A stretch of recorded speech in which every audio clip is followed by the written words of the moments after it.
for Women's History Month and absolutely share these incredible poems by the history of women poets about women, about womanhood. Yes. But what if we talked about that one poem that made us rethink, reimagine, recharge what womanhood means to us? So as poets, as storytellers, and as facilitators, and just human beings figuring it all out, we are going to talk about the beginning and the now. So I'm excited to have this space, and I'm excited for all of you to be here, and just know this is interactive. When you, just like if we were all together in a venue, you hear something you like, send us some snappy emojis. I think those exist. You have a comment, you have a question, we'll be able to include your voice in this conversation as well. So I want to get you as excited as I am about the folks who are going to be joining us today. So we have not our first, but one of our guests, Kim B. Miller. Kim uses her words to connect people to their strength. Kim is a facilitator. She knows poems to be instruments of change, empowerment, truth, and hope. She facilitated classes throughout her professional career in telecommunications, parenting classes for Prince William County, and poetry classes at correctional facilities. Kim is the first African-American poet laureate for Prince William County, Manassas, and Manassas Park, Virginia. We are also joined by Henry L. Jones. He's a poet, artist, playwright, and activist who writes and creates art about social issues, cultural connections, historical events, personal experiences, and spiritual relations inspired by roots of the African diaspora. His published poems and art have appeared in the United States and abroad in anthologies, journals, and magazines. He was commissioned, in fact, to write about the Southern church fires and collaborate on poems for the African Male Museum. Henry is the inaugural Poet Laureate of Hendersonville, Tennessee. Tshaka Campbell has toured a number of U.S. cities and across the globe. He continues to be inspired by the struggle of life, the uncertain certainty of the universe, and what it chooses to hand you. His wife and daughter show him the way daily, as well as so many other authors and poets, such as Octavia Butler, Ben Okri, Rumi, and Baldwin, and countless others who spin language like silk. He's Poet Laureate of Santa Clara County. Tshaka currently lives in San Jose and continues to ask the world to listen different. And Rhea Carmon is a force that weaves passion, purpose, and power into poetry. She's a facilitator, mentor, motivational poet, and inspiration to all that come in contact with her. For 20 years, Rhea Sunshine has traveled the nation, sharing her gift of the spoken word and facilitating self-expression, liberation, and healing. This art form has led her to touch lives at universities and educational institutions, as well as civic engagements and festivals. Rhea is Poet Laureate of Knoxville. I know. And we're going to do all the things. We're absolutely going to do all the things. So I want to get into the thing, which is how we all came together, is to get an idea of the flicker. So I will be the sacrificial, as it were, and share my story first. So before I tell you the story, I'd like to share you this poem that made me rethink and expand womanhood. It's called The Too Much by Krista Bell.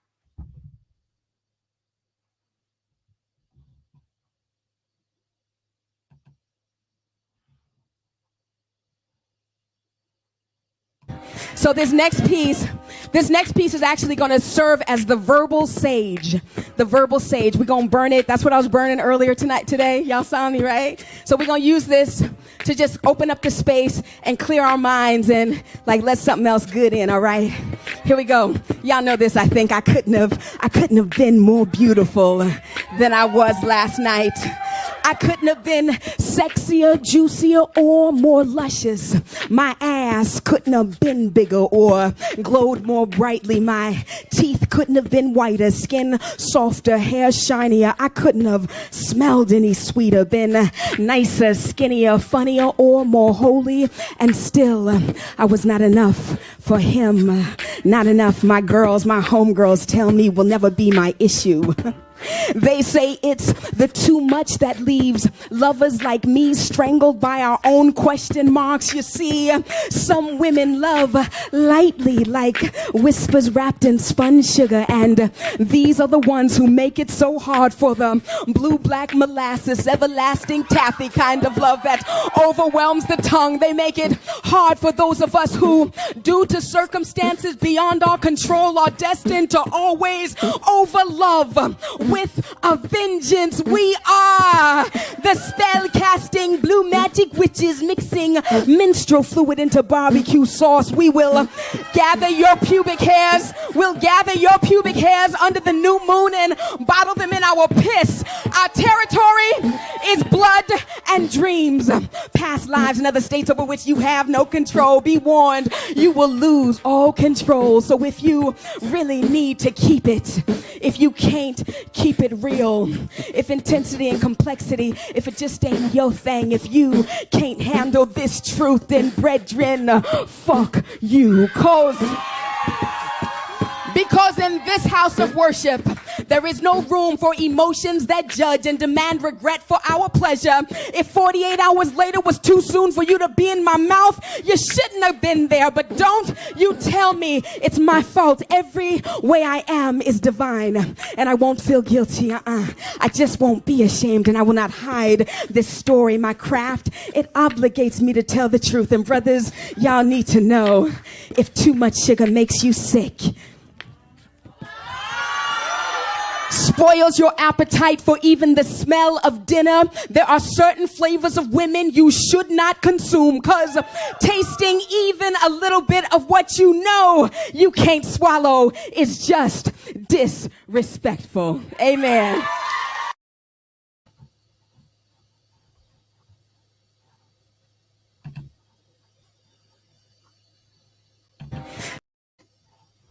Let the church say amen. And let the church say amen. One more good time. The first time I heard this poem, I was at one of my first National Poetry Slam events.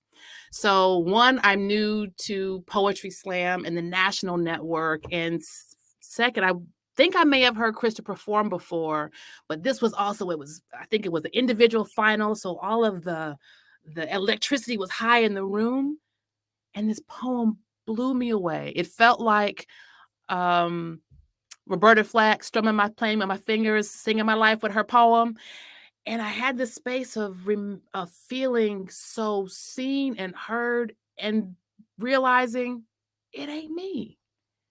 For all the years, all my life, all the ways I was too much, I was too loud, I was too weird, I was too something. And at the end of the poem, when she's talking more about sexuality, what's too much? And if we were both too much, why am I the only one being blazed for my muchness? And in this space, I was also in a relationship where I was constantly making concessions for who I already am. Feel me? For who I already am. And how who I already am that we're partnered together, how is that to anything? And hearing that poem just made me pause. I'm weeping in the audience. Thank goodness it's in the dark of the theater. I mean, I wasn't sobbing, but you know those hot tears. You're not even trying to cry. It's just happening. It was just happening, and it was powerful, a powerful moment. And I would imagine that all of us, but particularly we're talking about women's history, but I'd imagine, especially those of us who are creative, are tagged as to something. And we have to come to terms with what that means for us. So I'd be curious and really invite my guests, my peers, my other too much folks. How has too much shown up in your world as an accusation or maybe even a measure? Because there is a measure. I do have parts. I do have boundaries. I do have an idea of too much that I get to define. And then I got to decide what that meant. So just to my guests, how has too much helped you or haunted you? So if you put a finger up, I can see you in the green room. I'll know who to bring on up.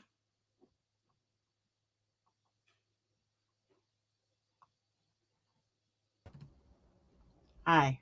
Hi. Well, since I'm loud, and I am loud, I've heard a lot that I'm too much, or, can you do it another way? And when I first started poetry, I was in on being liked. And I'm like, well, I don't care if you like me, but you're going to hear me. So too much is someone else's definition of me that I'm not interested in. Period. And period. You're muted, Henry. You're muted, Henry. I'm not going to be able to say anything muted. I've been told that I do too much because when I experience something or I found myself enthralled in something, I just become attached to those emotions and all the feelings, the moment, and bring it all in. And then when I write about it, it's just these layers of images and all that I place myself in. So that's my main goal. And I've had to learn that don't give people too much. Kind of pace yourself. And I remember a lecturer, he was talking about another subject when I relate. He said, knowledge, some you have to give them in sips. You can't just put it in a glass and then make them take it down like a shot. Just give them in sips. So that's what I try to do when I'm bringing out that too much. Sips of knowledge. Yeah. Tshaka, what about your shots of knowledge? What's been your much or too much? What's your relationship with that? It's funny because when I, bringing it back to sort of womanhood and such, when I think of like the too much is being next to someone who's responding to some other person, who's, in other words, boisterous, who's being themselves, right? And it's like, oh, they too much, right? They too much. And, really sitting back and looking at the fact that they're actually expressive. They're being who they are, right? They're in whatever form or fashion, especially as writers, as poets, talking about how we express ourselves and take the world around us, spin it to what we want it, and then cast it back out to the world. Who is anyone to say that's too much or that's too little? And so for me, it brings me back to that moment of hearing that person, are you doing too much? Or are you doing da, da, da? And I'm like, but are they? Are they doing too much? Are they? Right, exactly. Or too much for you. Yeah, exactly. Exactly. And that's fine, right? Because sometimes my glass is full, sometimes my glass is in the, so that's fine. But you can't make this grandiose like, oh, that's too much for everyone. There may be somebody out there that can't hear. That can't hear. It needs to be that. It needs to be too much so they can hear. You know what I mean? So that loud. Absolutely. I definitely think it comes with age and time and maturity, and it's a confidence on your why of whatever your muchness is. Yeah. I'm going to invite our other panelists. We're going to go into her story as well. So if you can give us a thought, Rhea, about too much, and then we're going to hear the story that prompted your ideas about womanhood.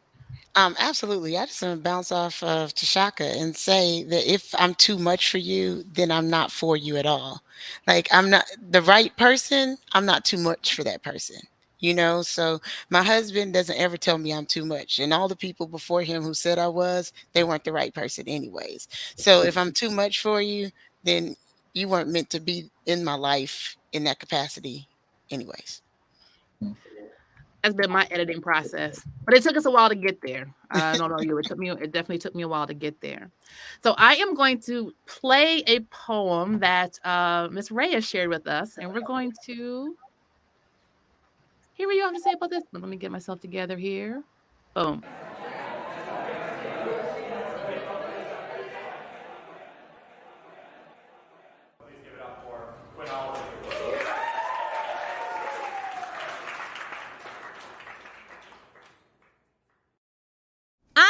Denouncing my black girl magic because it is blessing and burden, holy and sacrificial. At any moment, I can disappear and no one will come looking for me. I can die in a cell, but the trick is I did not kill myself. I can make you think that I'm fine and healthy when my body has been kidnapped for sex cults. People think that my blood shines, that my bruises sparkle. My body has been poked, prodded, procured to find reason for my very extraterrestrial existence. My body has been raped, robbed, run over, run through like railroad track, mouth more whole than heaven, breasts more toy than nutrients, thighs more alleyway than guarded gates. I hate being told that I have black girl magic, because I can stand here decomposing in front of all of you, but you wouldn't believe me because black girls don't cry, we don't die, we magic. A lie that I have swallowed. A lie that I'm tired of carrying on my back, tired of being raped and no one acknowledging my pain, tired of dying and no one saying my name. You too, while listening to this poem, don't see me. You see black girl miraculously enchanting, so when I cry, it's spectacle. When I die, it's sacrificial. How many more of our bodies must be buried before you recognize that we are real? When Corinne Gaines was shot in front of his son, it wasn't glitter that oozed out of her body, it was blood. Sandra Bland didn't disappear, she was murdered. Jessica Savage is not okay, and to this day, 219 Nigerian girls are still missing. Black women are not superheroes in capes invincible to pain. We have simply adapted to our chains of minstrel, and men and their cycles. Behind every strong black man, there's a strong black woman that he used for practice. Black women are like stars, dying combustible balls of flame. Please say our name. What good use is having this magic if everyone is using it but me, Shalina Lyles, Rakia Boyd, Sandra Bland, Kendra James? I promise you, I can die just like you. I can cry just like you. I bend my back for you, loan my dignity to you. Black girl been mother before she was child. Black girl been muse. Black girl been tool. What was wings on my back are now just swollen welts. Spells are simply prayers. My blood doesn't sparkle, but no one cares as long as there is a show. That's that piece.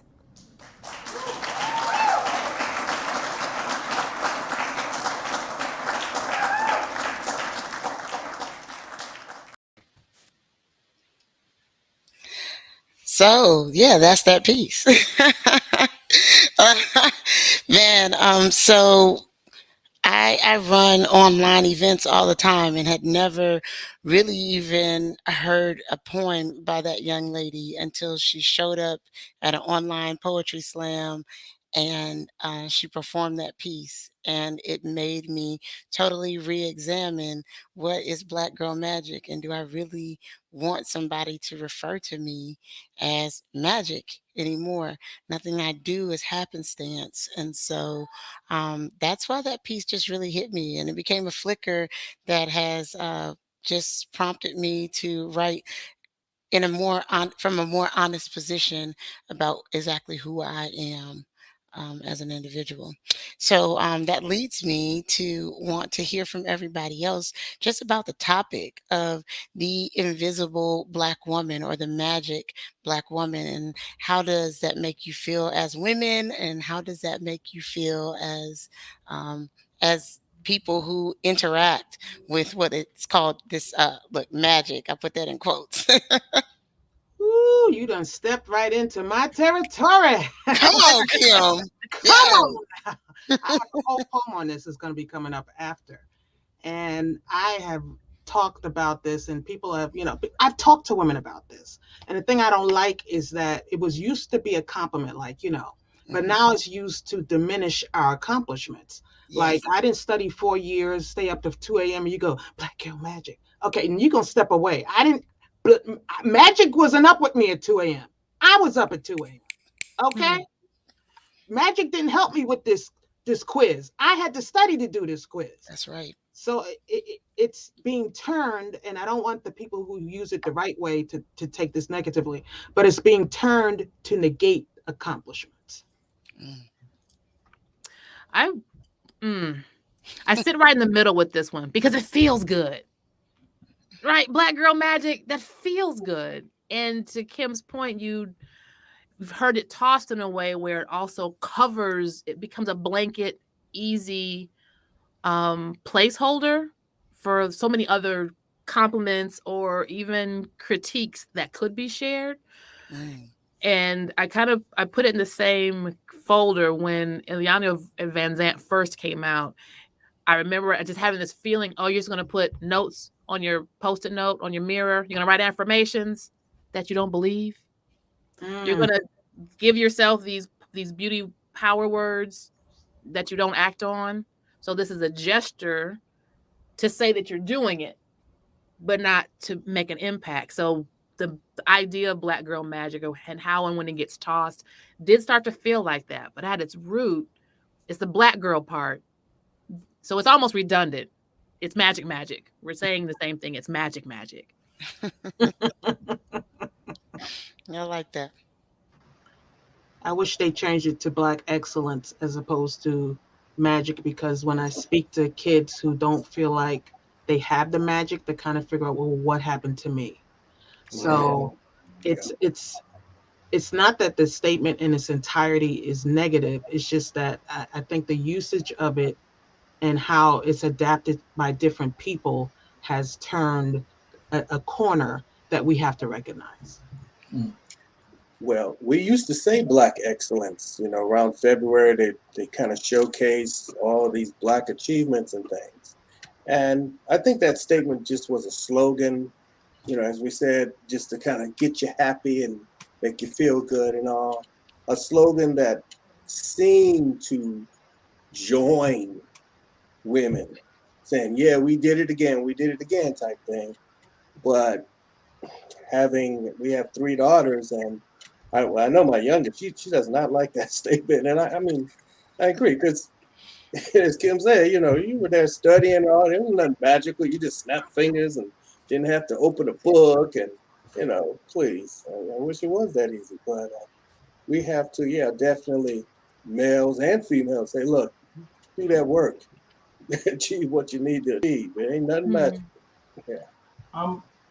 I'm in the boat of kind of with Dasha in sort of in the middle, right? Because I understand if I look at it from like a funnel perspective, right? There's the top part, and where you are, Kim and Rhea, about like all the back end pieces. Like, don't just regulate me to that magic piece. But, you know, and I'll talk about this later on, a lot of my work now is perspective through, I've got a 12-year-old girl, right? A 12-year-old daughter. And so when I think of, you know, years when this started coming up and folks started talking about Black girl magic, for me, it was a very direct way for her to understand her greatness, right? I can teach her lessons about who she is, where she comes from, blah, blah, blah. But in one statement that she understood, right away, it was almost like, when you have when folks in the Olympics and they on the starters block, right? And there's the first thing, and then they get up, and then they arc, right? Black girl magic for me with her was the arc, right? Then the gun going off was this: where your grandmother from? This is this is your history, blah blah blah, and that gives the momentum. But for me, it was an easy way to get her to, like, without anything else, just like, you're fantastic. Like, it's everything that's magical, that's you, right? And it was just a quick way to get that in her. And so it was my, like, you know, it's Tuesday 1:30, Black girl magic. It's Friday 4:00, Black girl. You know what I mean? So I absolutely agree with you. It just, you know, maybe I was using it as a crutch, you know, and I need to do more. But it worked to just let her know that, you know, as she's moving through the world. All day, every day. I think we were saying it's a place to start, but we definitely can't stop there. We can't stop there. Yeah. Well, Brother Tshaka, I'm going to keep you on the screen. Okay. So we definitely wanted to have this conversation because poetics happen in all of our body forms. But talking about women and womanhood, to definitely have some brother energy and brother perspective. Was so curious to hear what your Flickr story is going to be. Well, you know, I got 2 things to say. First of all, when I got the invite, I was completely honored and scared as hell. Right? And you know, probably be a question I pose later on, because just in terms of when you have a male sort of conversation, or male having a conversation about womanhood and what that means and how that influences you, and in the current environment that we're sitting in now, where you know, there's a lot that's attached to language. There's a lot attached to to definitions and identity, and I don't want to be mansplaining. So the approach I took was to look at it through the perspective, again, going back to my daughter, right? And the flicker moment for me, this was some years ago. She must have been, God, I think she might have been about 2 or so, and I was living in England at the time. And there was this there's an article that came out, this club called District in London, and it was this big thing about these 4 girls got turned away from being able to come into the club because basically because they were Black, because they were of color, and they didn't fit the image that they wanted in that club. And I was already pissed off at it for happening in the first place. But then it went even further, that when the PR person, the owner of the club, were taking the task about it, they were like, look, I have every right to let who I want enter this establishment. We have a certain sort of standard that we let in, et cetera, et cetera. And this is a club that a lot of famous people go to when they come into London. So, it made me think, and what sparked, the flicker for that poem was, looking at my 2-3-year-old at the time and saying to myself, what if she came home from that and that happened to her? What would I tell her? Like, what would my response be? And so that was sort of the genesis around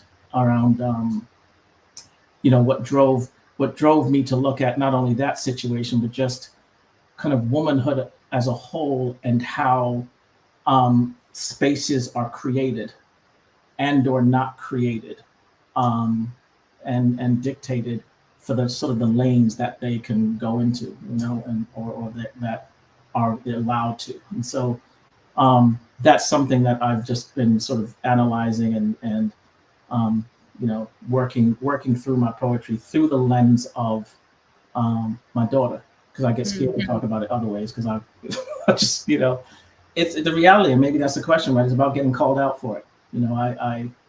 I've been in 2 spaces where I've written poems that I consider. One's actually called Woman. The other one was called I forget what it was, but it was a piece on Hottentot Venus, right? And in one situation, the one that was called Women, when I got off on stage, everyone, it was received well, but then there was a gentleman that was like, hey, have you had anybody call you out for saying anything in that poem? And I was like, no, why would I, right? It's not like it was a tribute, for lack of a better word, the same with Hottentot Venus. It was just like, there's this beautiful woman, this beautiful body that has been, when she passed away, they put it in a museum, put parts of her body in museums, and in that situation, I was saying that poem, and granted, it was during a Women's History Month, but I was invited on stage to do a poem, and when I got off, one of the hosts was like, hey, when I got off, they said, great poem, thank you very much, I want to hear from women. And I know that wasn't directly related to me, but when you put it all together, I started to, it's psychological, right? I start thinking like, what am I saying? And actually what's being heard, right? Because if I heard that from that gentleman, that's not at all my intent. And it could have been a focus group of 1, right? But it still makes you start thinking about the work, and it diverted me to start now. I was like, okay, well, now let me look at it from the standpoint when I address that, look at it from the standpoint as a father working through his daughter, right? And what I think she needs and the things I want to tell her. So it really shifted the direction in how I talk about things. And so much of our human work, things get realer. Things get real when you have a proper name to attach to it. So it shifts the idea of allyship to really recalibrating how you see things. I was teasing my husband in this past year. He was like, babe, these cheerleading skirts, they don't really have to be short like that. I said, yeah, you're right. And cheerleading skirts have been short for 1 million years. But now that you have a daughter in one, We're paying attention to how short they are. That's interesting, sir. That's interesting. Mm, So watching that evolution, and not that, and he's also held those. I have daughters now since they've been munchkins, but yeah. it's not your body, it's not your experience. So you're going to continue to shape what that means and what that could possibly mean. Yeah. I mean, I want my work to have integrity, right? And so I've got to be really careful in those spaces of how I'm coming across, because I'm not a woman, right? And so I want to make sure that what I write has a level of integrity of it without, um, stepping astray, for lack of a better And word. still honest without writing from a place of fear. So we're not going Right. to go through what stand-up comics are going through these days. Exactly. You're going to get these Exactly. real words, but we will have tended to them first. So Yeah. speaking of real words, would you share this piece? Oh, absolutely. Absolutely. All right. It is called Dua, which is Sinhalese wife is from Ceylon or Sri Lanka, and Dua means daughter. Daughters, my daughter. They didn't let you in the club. Fucking. There'll be 100 empty doorways growing fault lines in your palms. This is the way of ignorance. The envy will not set in your veins. Your blood been used to this type of jealousy. This gypsy confidence they endure is why their heritage fits like loose skin. It's not your truth. You Eve and they manufacture apples that look like home. Fuck 'em. Your roots, they want unearthed yet too ashamed to dig for. Once you vacant and your dreams homeless, don't fret, Dua. They can't wash away what is stone. I need you to spread no. Spread no thick and sloppy. Spread it like gravy. Push it out of every orifice, out of your conjure. Speak slowly so they know your texture. Tutor them in as much big hip, nappy hair brilliance as they can handle. And then telling them again that you are the very blood that makes you freedom. That your absence will bleach their throats raw. That without you, their old wounds reopen and collect salt. Now some will say your hull too thin to float. Your body too vase to hold flowers. They just can't handle your topography. Your buxom can't fit within their edges. These origins done colored well outside the lines. Don't negotiate, it's their loss. You've survived slave ship rhetoric, and they've perfected how to make women refugees of their own bodies, yet back in their caves, they drink rumor from shot glasses and secretly want to be drunk on you, want to read your bodies like Braille. They want to walk your freedom on a leash. They cannot. Tell them that you belong to the rain, so you can feed them should you choose to, or just as easily drown them where they stand. It will hurt. Yes, Dua, it will hurt, but it's okay. You get to hurt. It's human. It's human to want to twist around their throats till dark continent leaks from their vocabulary. It is also human, but it's what they'll expect. They often mistake reflex for savage. You, my angel, remain anchor. In the subject of worth, you are immovable, and their guillotine tongues will always search for your neck, will search for your plum lips, capturing that mountain peak smile of yours. And even in the lick, they will taste the seasoning that makes all cooking worth eating and will want you even more. Now, in those moments, when the doors close on its hinges and they try to make you feel less than, I need you to see your thunder. I need you to know that you are heaven noise. Because calm is like stop, and stop is death, and you are life itself. A blackberry stain and permanent. You are presence, like a missing groove on a 45 spinning at 35 RPM music. A symphony embracing a collapsed lung, breathing it back to life. You, Dua, are every welcome that's worth walking into. Thank you. Thank you. Every birthday, quinceañera, graduation time. Oh, all the girls, all the human babies. Thank you. Oh, All the yes. human babies. Yes, That's that was beautiful. fire. Thank you. Thank you. Yeah, it took a bit, right? It was like I don't know like what, and it was a task for me. It was like, what am I gonna tell this little girl? She come to me, like, in that situation, and so that was the flame. Like that was what, that's the flame that came out of that little flicker, And over time, of course, your poems evolved, but I realized it was just more than just for my daughter.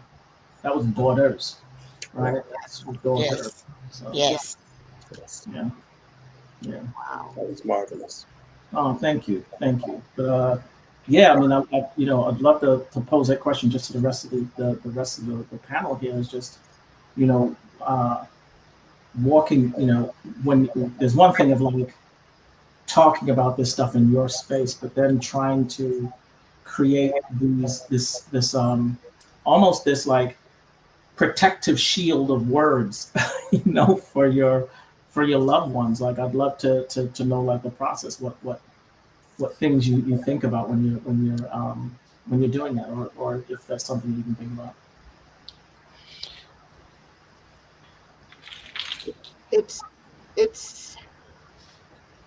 It's not hard, but you want people to get it, but you don't want to sugarcoat it.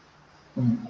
But I don't want to soft shoe it either. But if I say it the wrong way, then you spend too much time trying to get my intent as opposed to feeling these feels I'm trying to throw. So I get where you're coming from, and that's a poet's tightrope, as I call it. We do this with all the hot button subjects. It's like we're trying to get you to see something, and if we don't say it in a way you can see it, you spend more time critiquing our view than hearing this poem. Exactly. Yeah. But see, that's where it's hard, right? Because my moniker is listen different, right? I'm like, yes, I'm giving this to you. I remember having a conversation with Saul Williams about this one time, and he was like, I was like, don't nobody know what you're talking about, right? He was like, he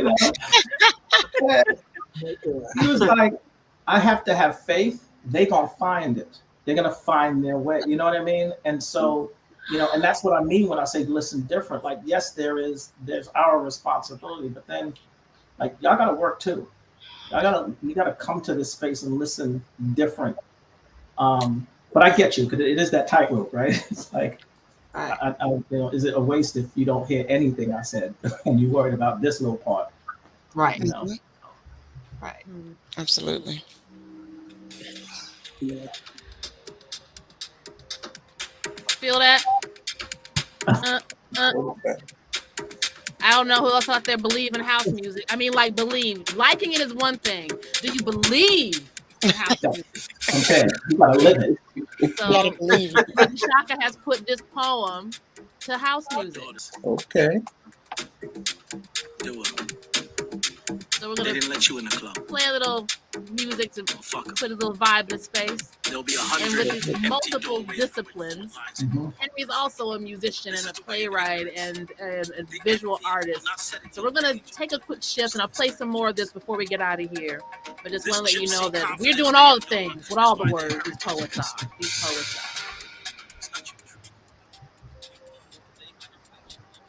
I know, right? I see you, Rhea. So as we're getting this together, Henry, tell us a bit about. I'm going to keep you two brothers on screen and working in multiple disciplines. Because in addition to Tshaka putting his poems to music, Henry, you've also put your poems to visual art and music. So is that talking about integrity, is that an interesting balance for both of you? Yeah, because it's another expressive dimension. And I used to tell myself, no, you're either going to do it this way or that way. But then I said, no, I'm going to share what comes out. So when it comes out, it has a link.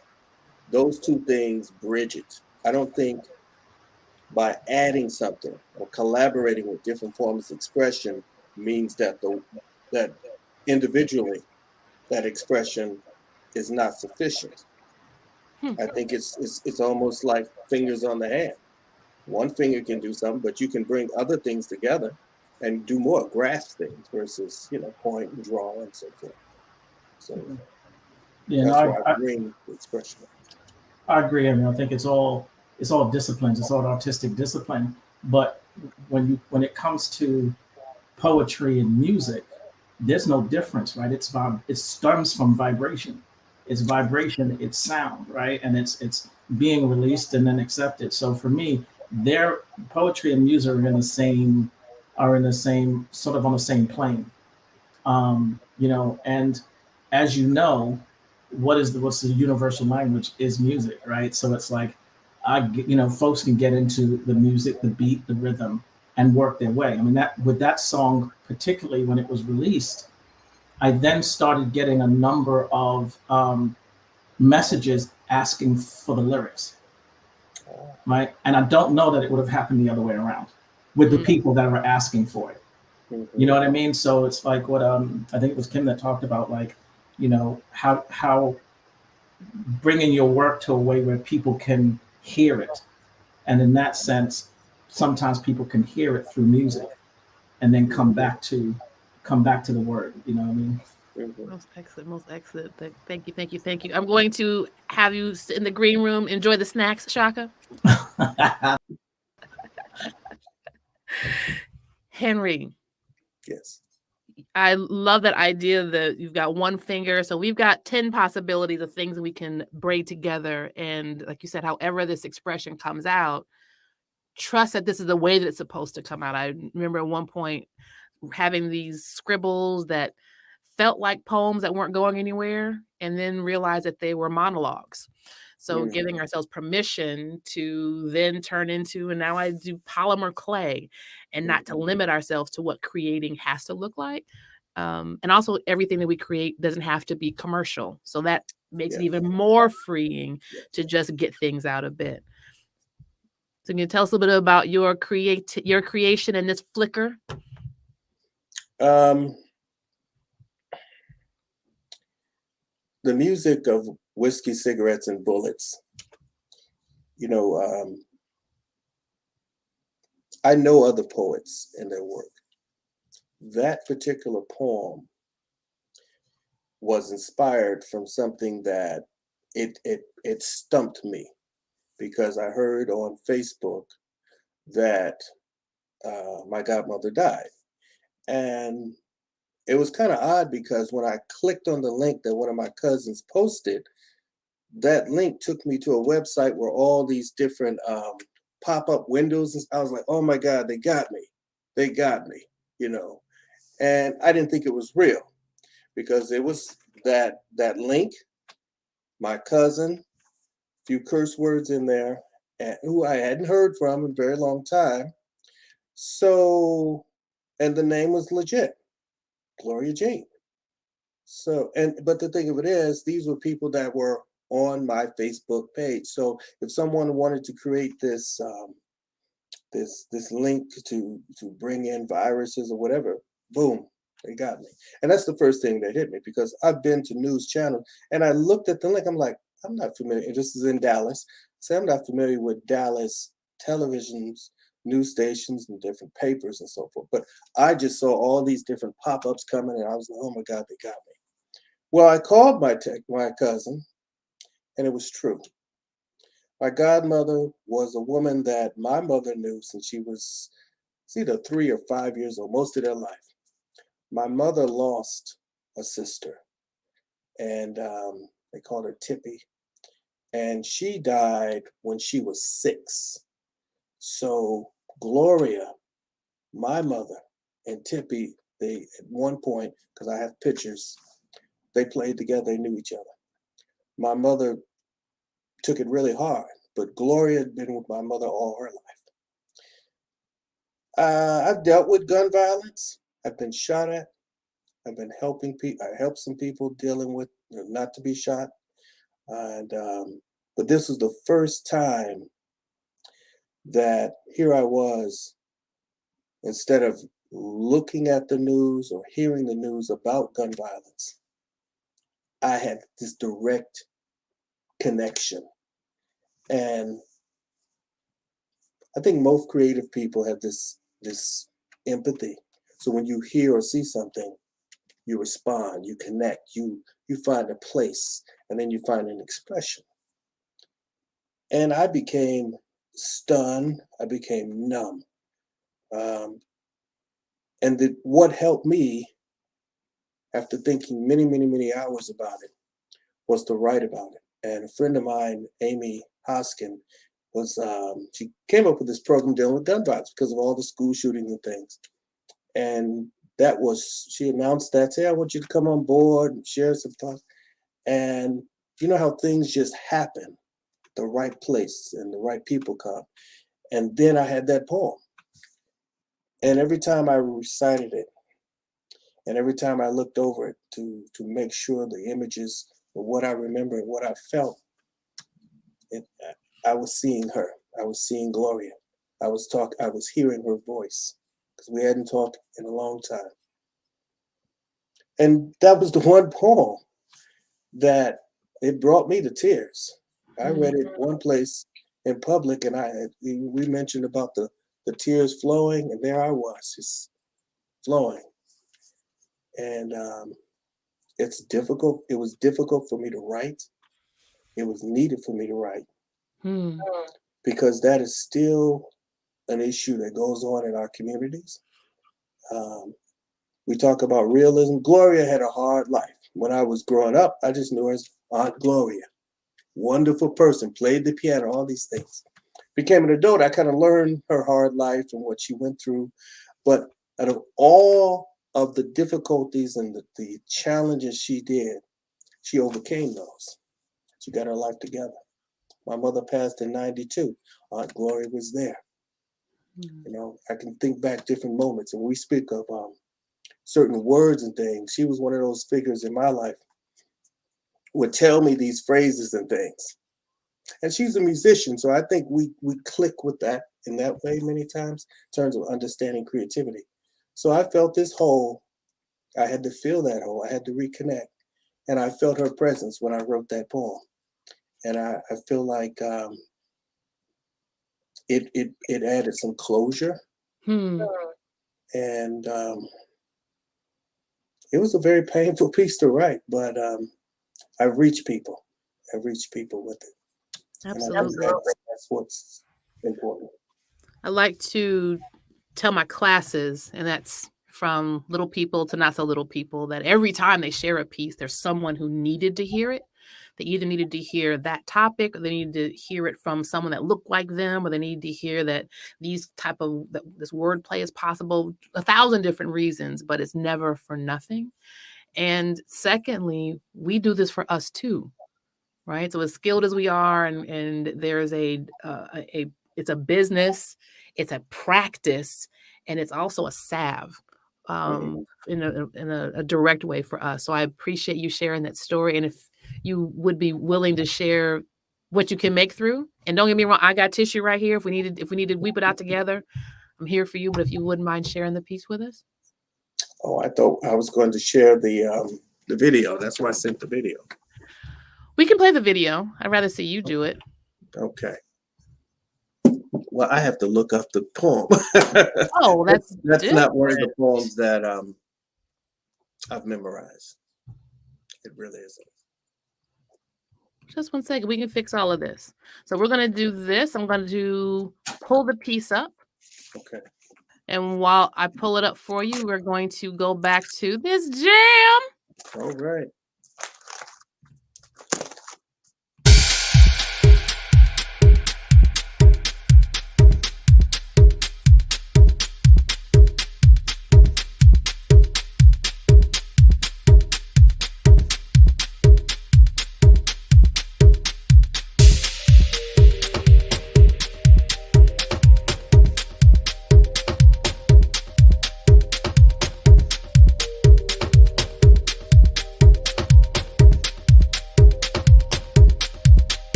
Empty doorways growing fault lines in your palms.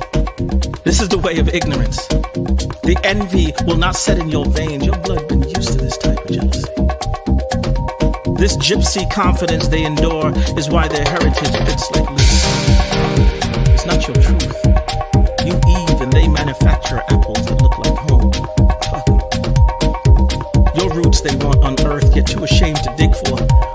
vacant and your dreams homeless, don't fret, dear. You can't wash away with a stone. So spread no. Spread no thick and sloppy. Spread it like gravy. Push it out of every orifice, out of your conjure. Speak slowly so they know your texture. Tutor them in as much big hip, nappy hair brilliance as they can handle. And then tell them again that you are the very blood that makes you freedom. That your absence will bleach their throats raw. That without you their old wounds reopen. My godmother, who was gunned down. I only heard a dead silence, which made my beating heart sound like God's angry thunder, looking for a mighty rainstorm to find and throw my tears into. I knew the scent of your breath. We're going to try that with sound. I think we should do it with sound. I don't know. We could do it without sound, but I think it would be better with sound. I don't know why I'm flipping through this book. I have it on my computer.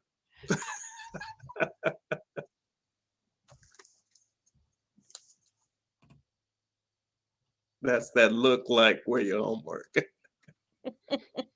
I'm Take sorry. It away. It's all right. I am so sorry because I was like, wait a minute. Why am I looking through this binder? I have it on my computer. Fantastic. All right. So let me share that with you because I think that'll be more authentic. And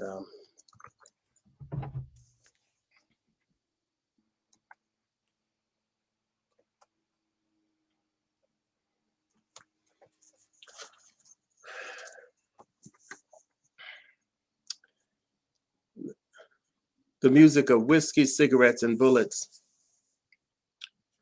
dedicated to my godmother, Gloria Jean Montgomery Rock, who was gunned down in her home in 2019.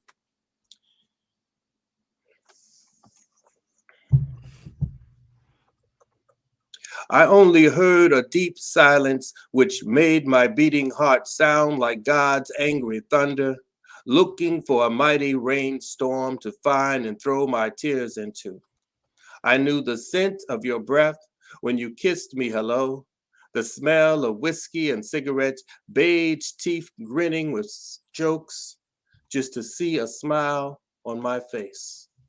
You shared your old wisdom, telling twisted lies of youth with a believable straight face, and tired eyes looking back, followed with a broken smile, then whispered, I'm fine, I'm fine.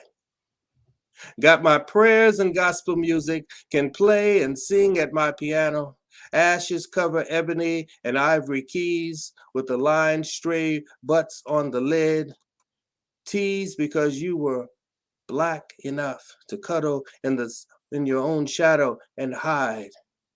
Pretend not to be real and feel the hurt when they teased and sometimes pleased your ebony with words and later whiskey.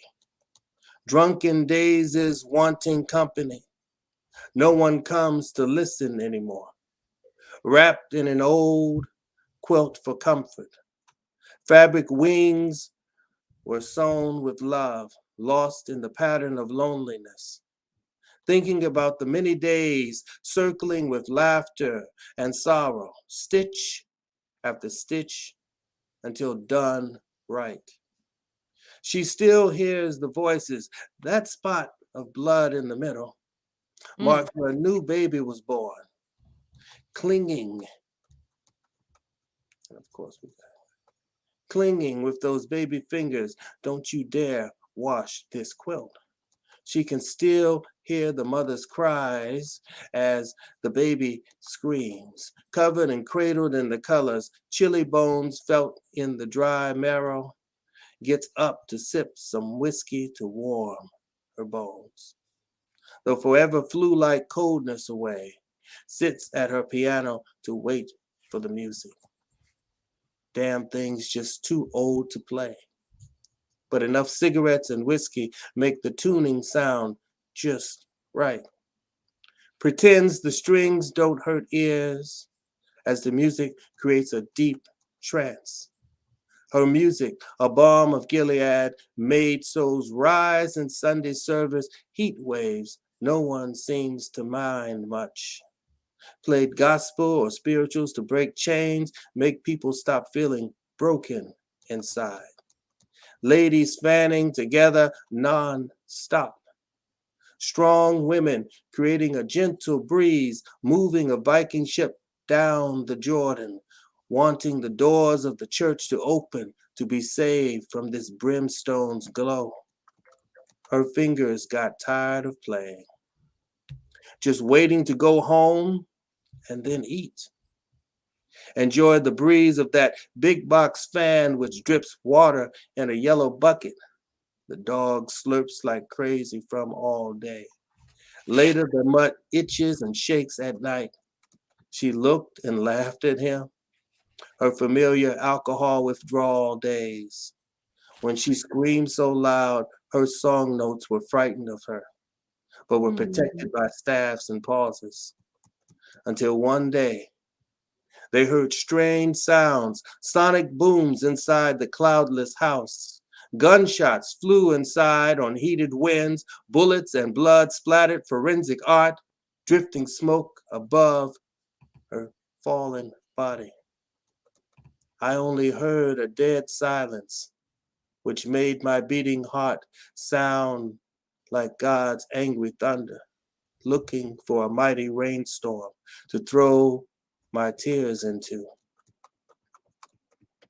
I knew the scent of your breath when you kissed me hello, the smell of whiskey and cigarettes, beige teeth grinning with jokes. But now, there's no smile on my face.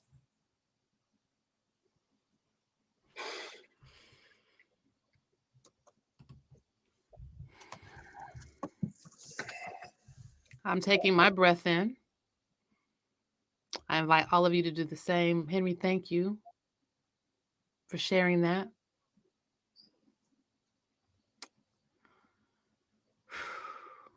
Yeah, that don't wash this quilt.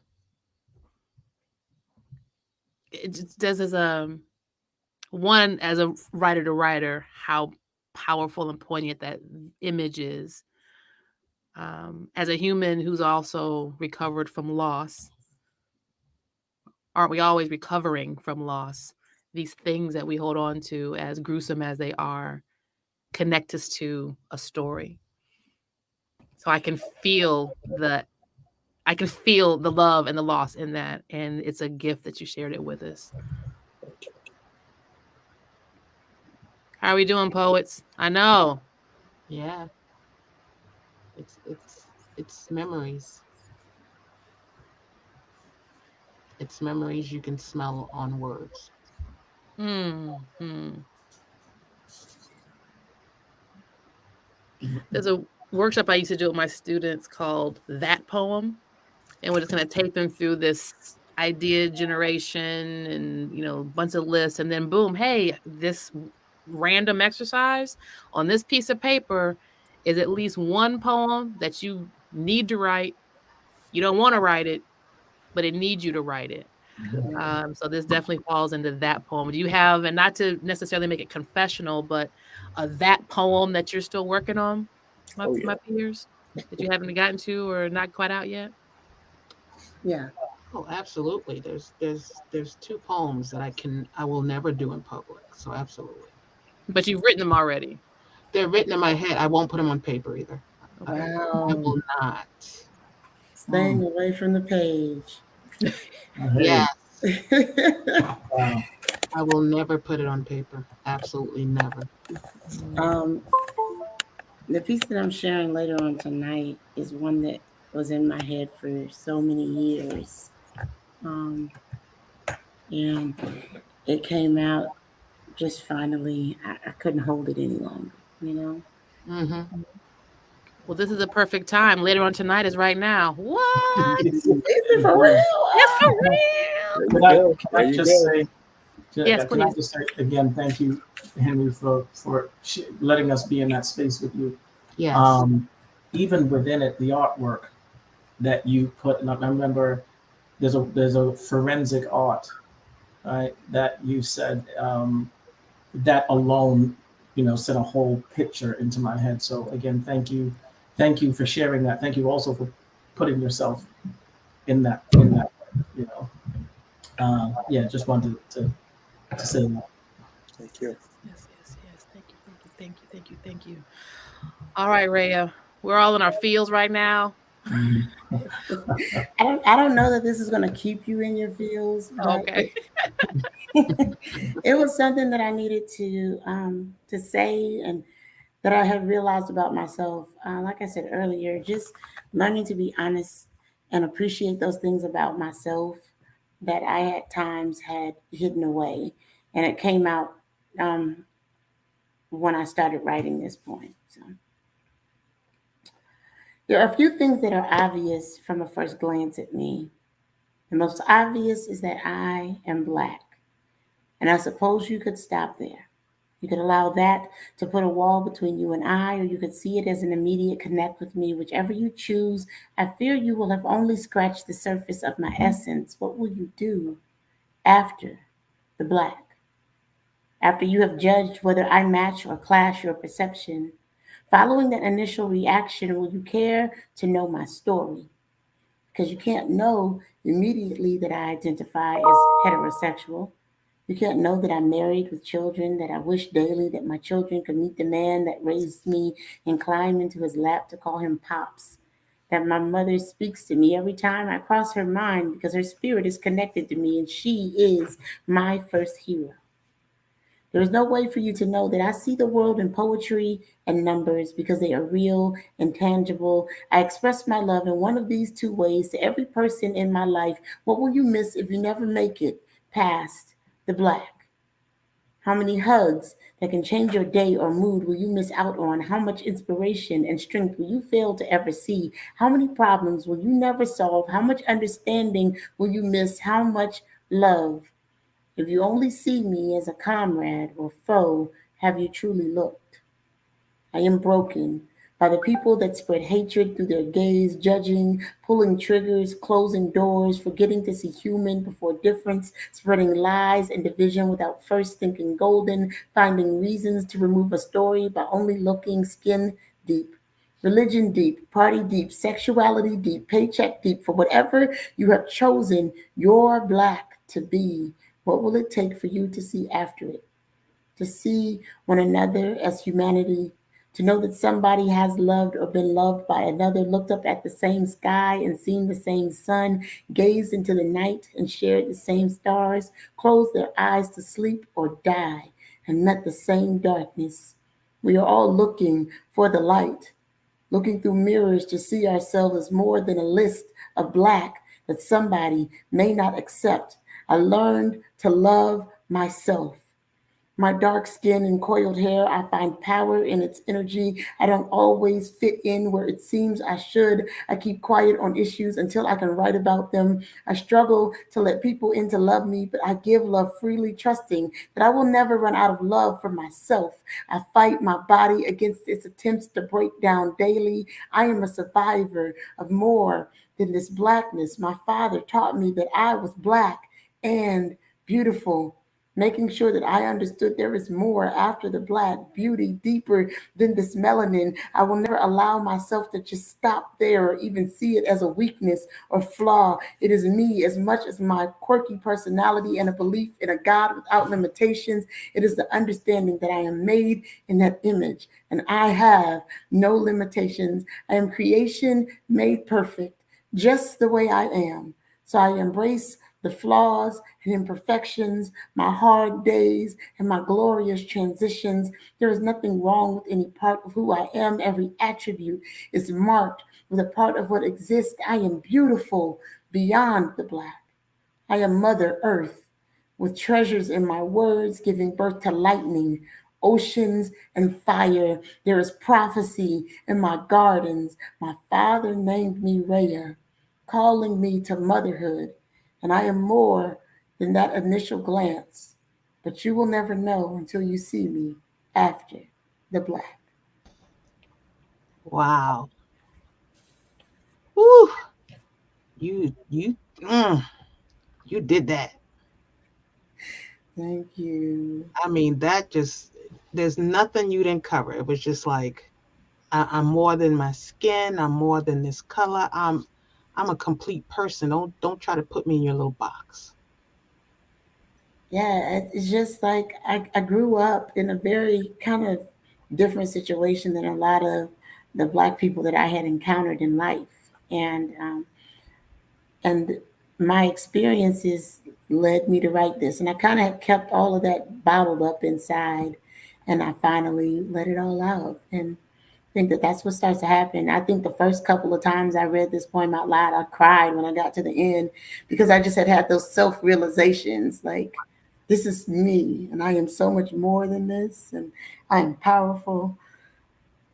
Absolutely. Yeah. And every line, I just like, it felt like he was talking to me, like, I'm not just this, stop trying to judge me as you're Black. I know, thanks. Yeah, 24/7. that part we figured out. Yeah. We don't need the reminders.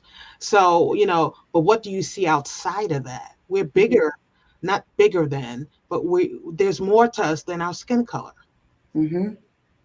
Absolutely. Absolutely. Man, that was I'm so glad you allowed us to hear it because I thoroughly enjoyed it.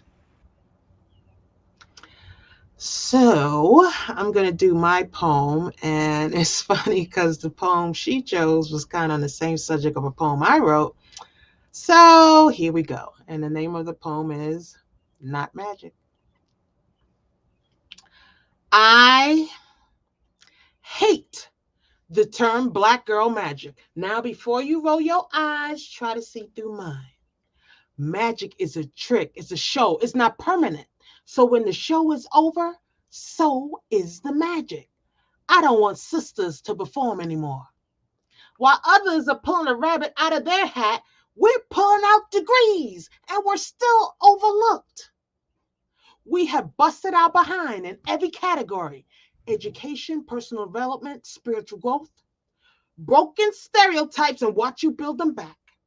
Ran on track and for office, and the only thing you can come up with is magic? This ain't magic. For so many sisters, it's depression using Maybelline for cover. Depression has straightened more head and grease, yet we persist. Not all charcoal burns the same. Black burns ain't recognized. Saying we are magic strips us of our accomplishments. Speaking of magic, how you keep making Black women disappear? So many of us are missing. Is that the magic you speak of? Black girls have never been magical. We work twice as hard for less. You see, Black girls are self-taught, but we don't go to no magic school. Our DNA is not made of sparkles. If you see some glitter residue, know that's us making way for more greatness. Black girls ain't magic. We're ancestral sunshine and Black rain. We brighten up your day while watering your soul. But don't let all this magic fool you. We dive deep into darkness to show you this light. Our pain is not allowed, so we hide it well. Is that the magic you speak of? The ability to look happy while struggling? We are not magical. We are strength personified, encapsulated with perseverance. We just want to be our own definition of whole. I've seen too many sisters working to elevate themselves, so I cannot let you reword our efforts to make it effortless. Keep your salt. We only want seasoning. You can't throw shade on Black women. We used to sitting in it. You want to say something about us? Say you never seen someone so determined to get ready for a party she was never expected to attend, and then show up and be one of the most majestic people in the room, all while juggling haters and she too much in her back pocket. Say Black women be warriors for tripling their preparation for a single event. Say we are paintbrushes that don't need to be dipped into paint to show color. Magic don't make masterpieces. We do.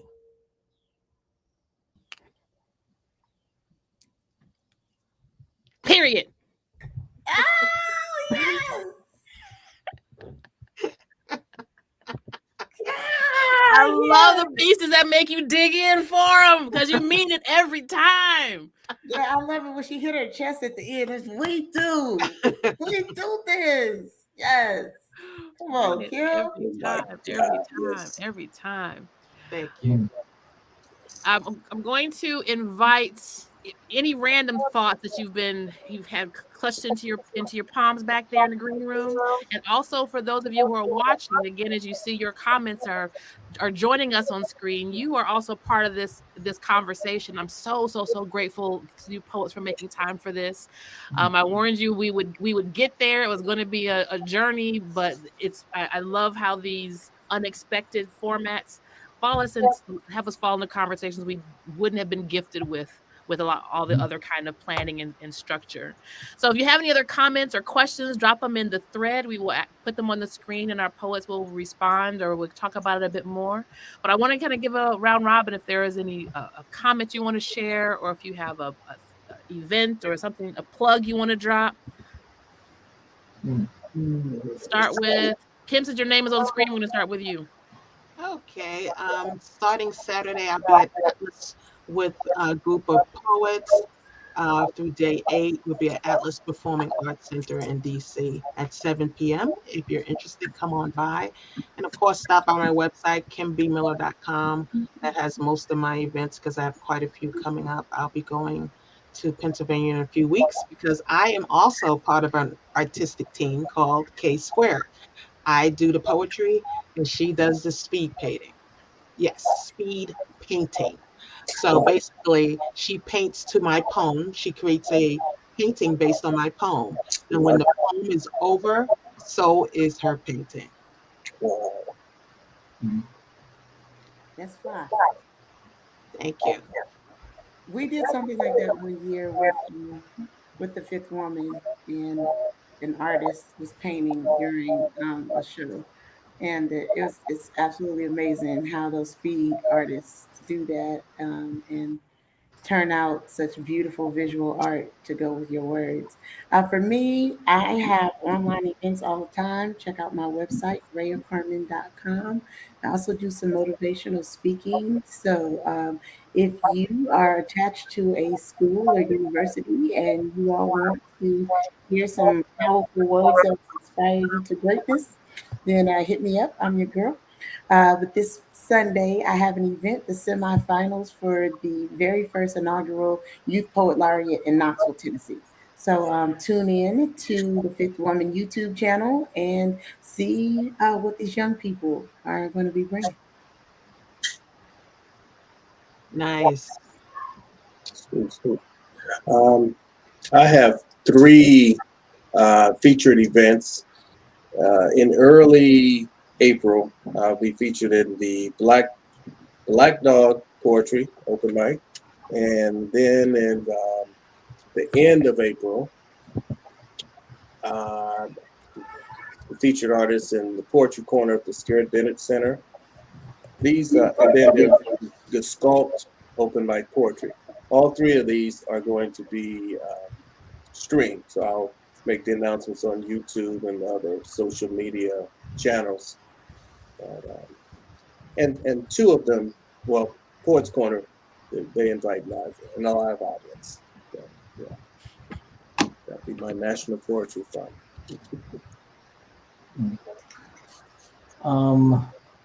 What's going on? Like there's a bunch of stuff, especially as recent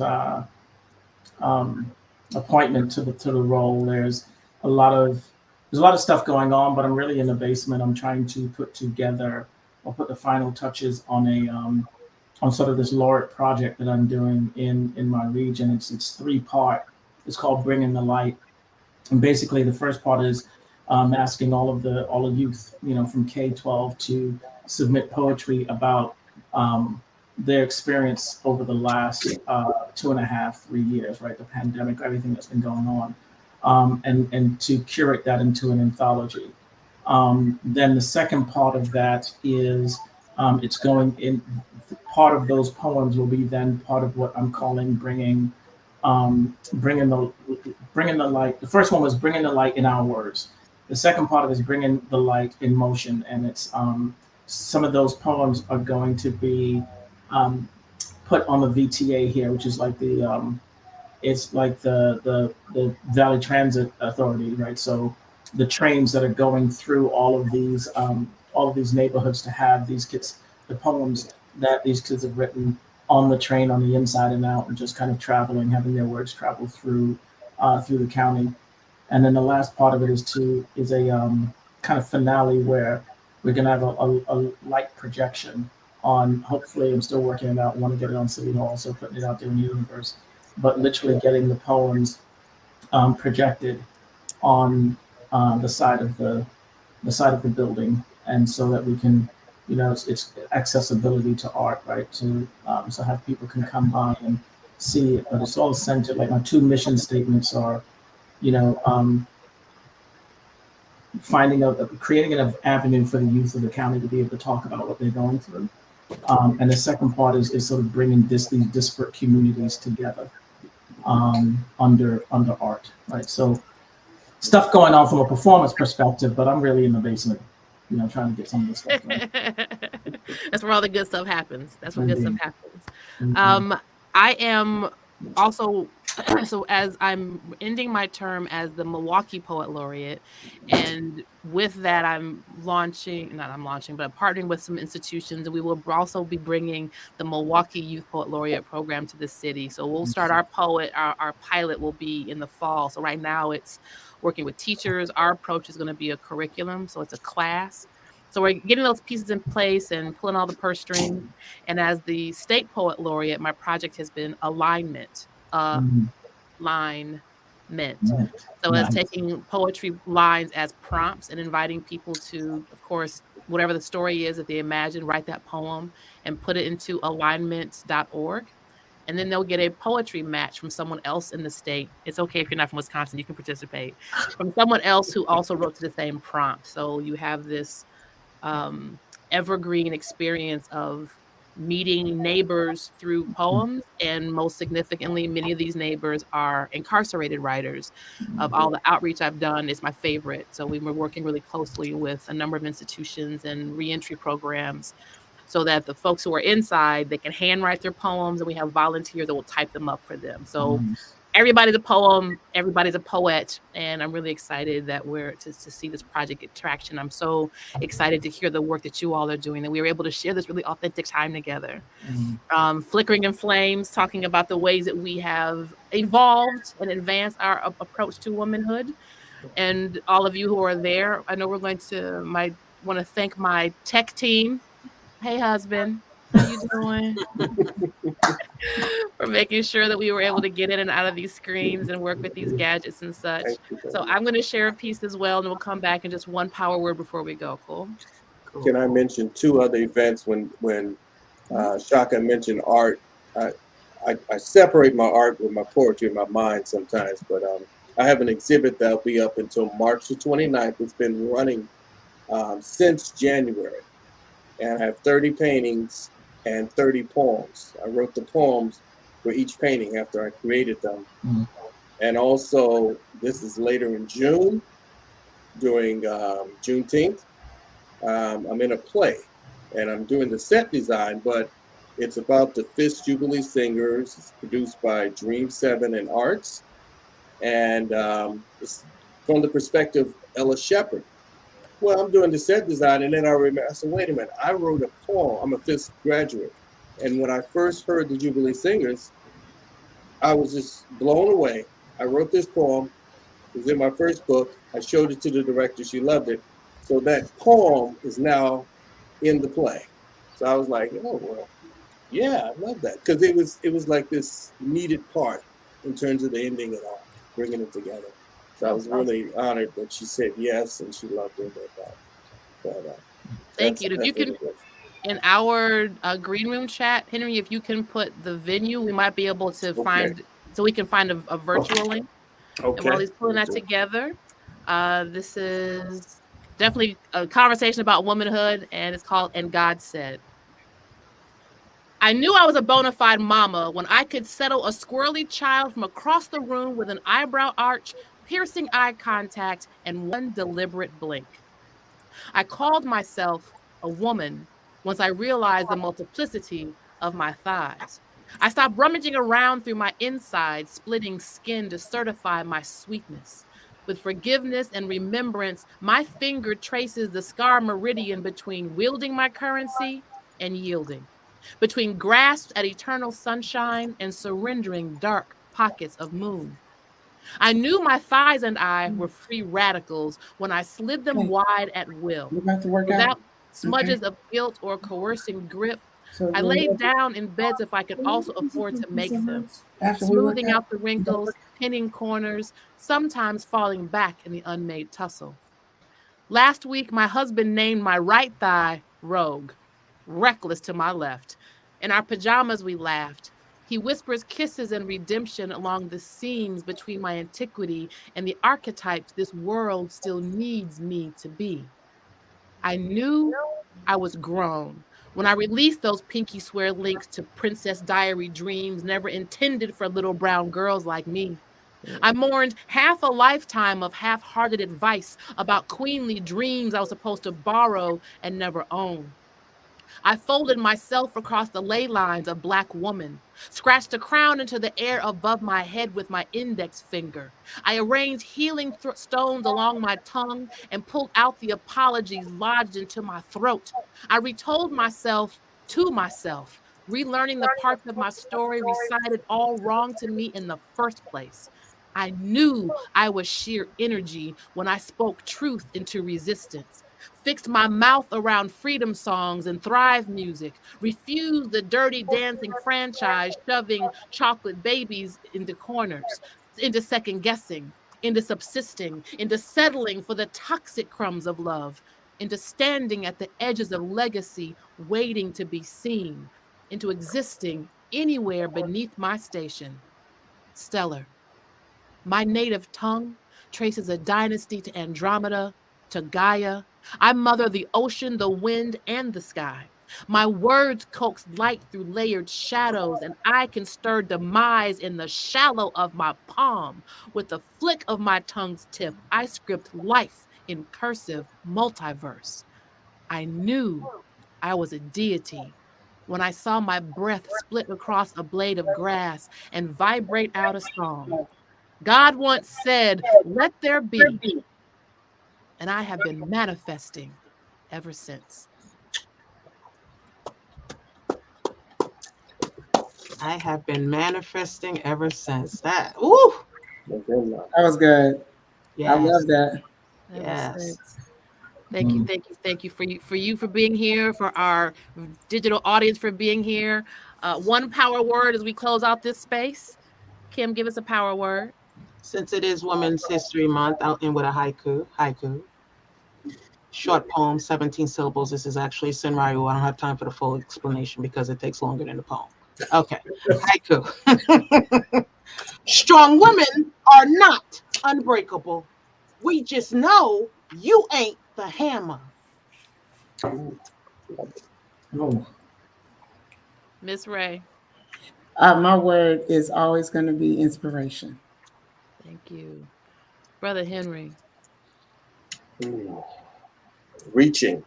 Determination. No, determination. You can make it a hyphen. It's your world. Reaching toward determination. Determined to reach. Flip it around. And Tshaka. Everything. Everything. That's it. Everything. Yeah. Everything. This has been everything. Thank you all for being here. We're going to let these comments roll. We're going to keep this track coming on. Did I mention believing in house music? I don't know if I said that, but you should. Indeed.